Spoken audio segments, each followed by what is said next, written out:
عضله یه بخش مهم از زیبایی و قدرت که میتونه به زندگی روحی و اجتماعیتون قدرت بده. به نوعی میتونه اعتماد به نفس بده. حالا اینجا یه سوال هست که بقیه میپرسن چجوری به عضله برسیم؟ به نکته خیلی مهم اشاره کردیم. دلیل اصلی ساخت این ویدیو همین عضله است. مهمترین چیز تو بدن انسان که میتونه به انسان قدرت بده. من وحیدم. از 10 سالگی توی خونه تمرین کردم و از اون موقعی که خودم تغییرات خودم تو آینه دیدم همیشه دوست داشتم بدنی عضلانی و اون تفکیک بدنی رو داشته باشم. یه دور تو کانالم بزنید و این ویدیو تغییرات از 12 سالگی تا 16 سالگی منو ببینید، کاملا متوجه میشید که من چه شخصیتی دارم و از اون کوچیکی تلاش بر ایجاد عضله و تغییر توی زندگی بودم. و الان تو این ویدیو میخوام داستان خودم رو از اون 10 سالگی و الان که 18 سالم در ساخت عضله بهتون بگم. پس این نکته که خیلی مهمه برای ساخت عضله و تفکیک عضلانی، حتما از نظر من توی خونه، چون باشگاه نمیتونه اون تفکیک عضله رو بهتون بده. اون قدرت اصلی و خودتون با وزن بدن و اون تمرین توی خونه به خودتون میدین. پس تا آخر ویدیو با من باش، نکته ریز به ریز جزئیات که چطوری و با چه روش توی خونه عضله بسازیم که اون فشار رو بیشتر وارد کنه و زودتر بتونیم یه برنامه خلاصه وار عالی بهتون میگم که نه زیاد وقتتون رو بگیره و فشار خیلی خوبی وارد کنه که بتونید ظرف خدایی با این تمرینایی که میگم ظرف 2 ماه یا کمتر اگه بخوای خوب با اون روش که من میگم انجام بدی عضله میسازی. چه عضله؟ پس تا آخر ویدیو همراه باشید، زیاد وقت رو نگیرم، بریم سر ویدیو.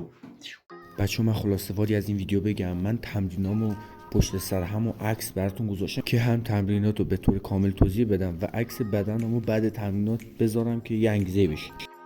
بچه این عکسایی که میبینید اوایل تمریناتم بود. تمرین اولم این تمرینی که شنایی که دستاتون میبندی شنا الماسی بهش میگن، به طور کامل درست با فشار، نه سریع نه خیلی آهسته، که هم فشار خوبی وارد کنید میای بالا پایین. 3 تا 15 تا هر روز بزنید، خیلی میتونه بهتون کمک کنه.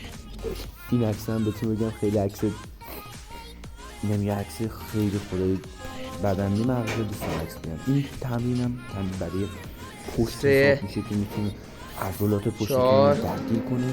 دیدیم که 5 با یه حالت 6 چیزی باشه باشه یا من اینو داشتم آروم آهسته این حرکت رو انجام بدین، خیلی میتونه بهتون کمک کنه. تمرینم توضیح بدم. یه عکس خیلی خوب کنار یخچال گرفتم بعد تمرین. من همیشه برای تمرینات میذارم این عکسم از یه زاویه دیگه. بریم برای تمرین بعدی. این تمرین برای پشته بچه‌ها. این تمرین آهسته نکنید، مثل اینه که یه چی داری انجام بدی، نکن عضلات پشت رو داره درگیر میکنه. 6 آروم و آهسته این تمرین رو بزنید تو روزتون. خیلی تمرین خوبیه، خیلی میتونه به رشد بدنی پشتتون کمک کنه. این عکسم بعد مدرسه بود، کلاس 9. آره کلاس 9 یادم میاد. این عکسم یه ما انقدر تمرین کرده بودم ناخن سینا زده بیرون قدرت حجم. بچه مهمترین تمرین ناخن بار فیکس. ناخنید عضلات پشت چقدر درگیر میشه. آهسته ناخن مثل همین ویدیو ببینید، خیلی خوب انجام بدید، عالیه. اینم بچه یه 3 تا ویدیو 3 تا عکس از بدنم گذاشتم، خدای خیلی خوب شده بود. اینم دوره بازم یه زاویه دوناشون 6 بچه تفکیکی داره. بچه اینجا یه تمرین عالی برای سرسینه ها بچه ها کنید، یعنی میتونی استفاده کنید. 4 بکن کلم بدن میتونی خیلی فشار وارد کنی با 2 تا دست یا هر چیزی میخواد مثلا کیف پره سنگ و منگو هر چیزی میخواد 8 2 تا اینجوری با فشار خوب انجام بده، خیلی میتونی بهتون کمک کنه، عضله میسازه. اینجا یه دوره عکس پورتری من خودم میگفتم فقط سیس پک ها رو نکنید بچه‌ها، نکنید سیس پک اون چاک سینه رو چه تفکیکی داره. بچه اینجا هم یه تمرین برای ساعد براتون آوردم. میخوای پیکنیک استفاده کنی، میخوای هر چیزی، میخوای یه 10 تا برو کیف کوله بردار داخلش چند تا خط بذاری سنگین میشه مثل مال من. اینجوری انجام میدی، دست فقط مچتو تکون بده که اون عضله ساید درگیر بشه. نگاه کن رگدار میشه، خیلی میتونه فشار وارد کنه. اینم یه عکس دیگه از یخچالی، خیلی عکس. نگاه کن چه سیس پکی بلند. اینم یهو یه عکس از پشت آجی، چه عکسی باله. بچه‌ها این تمرینم تمرین ساعد. نگاه کن یه تمرین ساعد دیگه همینجا، یه وزنه یا هر چیزی که داری نگاه کن چپ و راست میکنید، چپ و راست که کلا فشار وارد کنه. ساعد خیلی عضله مهمه، خیلی خوبه که به عضله به اون خوبی فشار وارد کنید. نگاه کن درست و خوب فشار رو وارد کنید. تمرین بعد یه تمرین کششی خیلی خوبه، میتونه بدنتون انعطاف پذیر کنه. نگاه کن مثل من برای 30 ثانیه 40 ثانیه انجام میدی، خیلی خوبه. حالا تمرین بعد این بچه‌ها هم میتونه افزایش قد بیاره، هم میتونه نگاه کن عضلات پا 4 بک همون پشتتون 5 اون عضلات دستتون رو تفکیکش رو بیشتر کنه. نگاه کن چقدر میتونه فشار، خیلی میتونه فشار کنه. خیلی تمرین خوبیه فشار. بچه‌ها این یه عکسم که خیلی باحاله، همون لحظه بعد دم تمرین گرفتم. نگاه کن عضلات سینه، شکم، دست، بازو. اینم نگاه کنی بچه‌ها شکم و دست و نگاه کن عضله سرشون 15 ثانیه با این دست 15 ثانیه برای ساعده که این به صورت دیگه بسازه که همین صاف و چپ و راست میکنید. بکنید خیلی تمرین خوبه، داره گوه میخوره برفاش گوش عضلاتت کمک کنه. این تمرین رو حتما بذار اون روتین.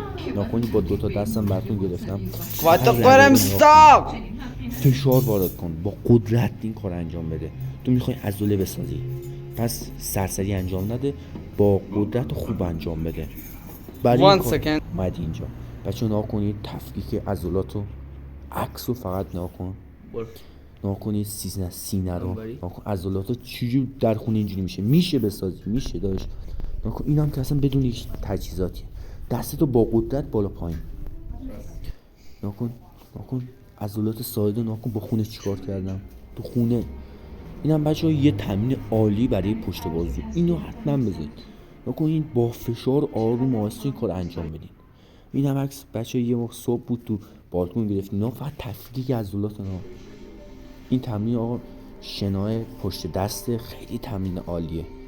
اون روندش نگاه کن مثل اون انجام بده. حتما همه این تمرینایی که من گذاشتم و بچه‌ها هم مطمئنم میگم خوب همیشه تو روتینتون بذارید. همه تمرینایی که من تو این ویدیو گذاشتم همه تمرین اصلی من بوده، همه تمریناتشون عالیه. این تمرین اینم یه تمرین پرفشاره، به کل فشار به کل بدنت فشار میاره، هم افزایش قد میاره، هم به سینه، پشت بازو، همون ابس که همون شکمه و به سرشونات.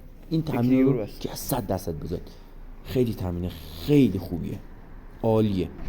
بریم تمرین بعد. تمرین بعدی هم یه تمرین آروم و آهسته برای اینکه خیلی فشار وارد کنه به سیس پکتون. این تمرینی که بچه من میگم همشون عالیه، همشون تو روتین عضلانی خودتون بذارید. بچه اینو یه عکس از همون گرفتم بچه، تفکیک صورت و نمش با ورزش ها، تفکیک سیس پک و ناخن با باشگاه میتونی سیس پک بسازی خداییش. این تمرین هم بذارین بچه، این خیلی تمرین خوبیه. حتما آجی این تمرینایی که گذاشتم همش رو بذارید، خیلی تمرینات خوبیه، همشون عالیه. بچه ناکن تو عکس آدم چجوری میفته با اون بدن رو فقط ناکن، اون ژست رو ناکن، بدن رو بچه ناکن، تفکیک ناکن، عضله یعنی اینم یه بچه اینم میشونه الماسی با زاویه دوربین دیگه یه جای دیگه براتون گرفتم. ناکن فشار خوب وارد کنید، خیلی ناکن خوب فشار وارد کنید. بچه ناکن هیکل آدم چجوری میفته، چقدر آدم صاف، خوشتیپ، خوشیکل، خوش لباس. بچه اینم یه تیکه از تریلر ویدیوست تو کانالمون هست، بریم ببینید. ناکن سیسپک و سینا رو اینجوری بد باشین. ناکن فقط شما نگاه کنید. بچه ها این تمریناتی که براتون گذاشتم تو این ویدیو رو حتما تو روتینتون بذارین، تک تکشون بهترین تمریناتن. با این تمرینات تونستم همچین بدنی با تفکیک که سیسپک، سینه حجیم، شونه خوب، بازوهای حجیم، ساعد رگدار با همچین تمرینایی حتما تک تک این تمرینات رو توی روتینتون بذارین و با فشار انجام بدین. سعی کنید به خودتون فشار وارد کنید وقتی این حرکات رو انجام میدین. اینا بهترین تمریناته که خودم تو 8 سال تجربه کردم و رفتم. حتما یعنی دیگه بذارید دیگه. من یه توضیحات ریزی دادم اما ویدیو رو از اول تا آخر درست تمرینات رو تیکه به تیکه درست انجام بدین و برین میتر کنید. عضلاتتون اینقدر تفکیک پیدا میکنه. این بهترین روشه.